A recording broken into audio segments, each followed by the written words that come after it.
Hey, hello, Whole Bible readers. It is week 28. This will now be our second week in the book of Ezekiel. We'll just not quite get through it, but we're going to cover a lot of it.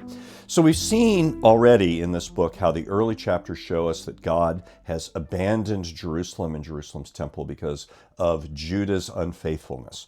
We've seen Ezekiel as a very idiosyncratic communicator. God calls on him to use all kinds of symbolic actions, sometimes called sign acts or prophetic acts, as a way of communicating his message, kind of performance art, as it were, street theater. And we've seen the way that those early chapters pronounce God's judgment on Judah, on Israel for their unfaithfulness, and really announce the inevitability of exile. Well, this discussion of judgment is going to continue this week. God is saying essentially it is too late. You should repent, but exile is coming. But there is also judgment that God announces for all of Israel's neighbors, because not just Israel, but all people are under God's authority and are subject to his judgment. All of them are in idolatrous rebellion. And then as we come into chapter around 33, we'll see one of the survivors of the siege of Jerusalem is going to come to Ezekiel, who is off in this kind of encampment of people who have already been exiled, and tell him it's over, the city is gone, the temple is gone. Well, that raises the question, is there hope? And of course, the answer is yes. God has already said there is hope in chapter 11.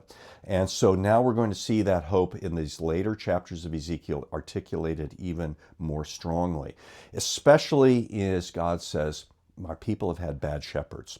So he says, I will send David to be their shepherd. And of course, that would be understood as the great son of David, who'd been promised to David way back when we were reading 2 Samuel 7, when we were reading Isaiah, we were reading Jeremiah, the branch of David. Well, here we are again.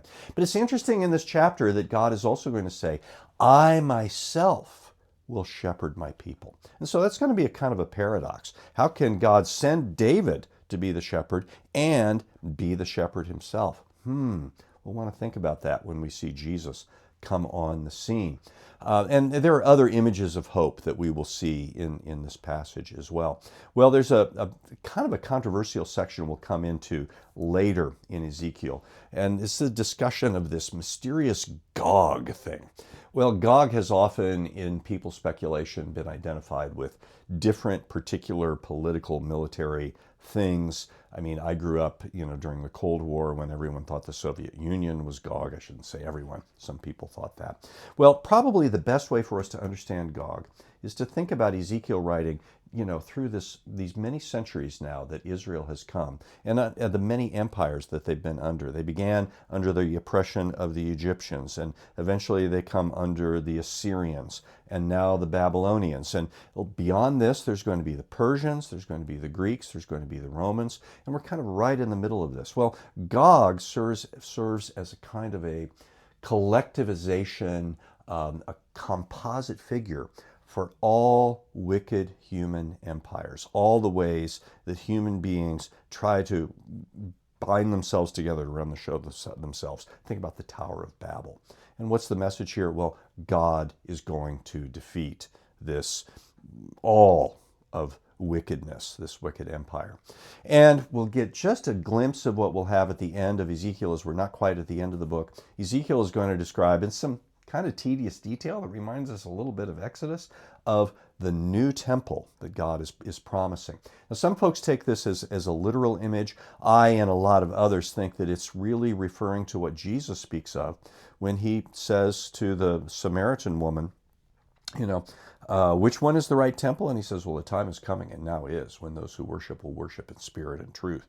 That God is making the whole world his temple in Jesus. And I think just the sheer size of this image in Ezekiel is implying that. This is something supernatural, comprehensive, universal.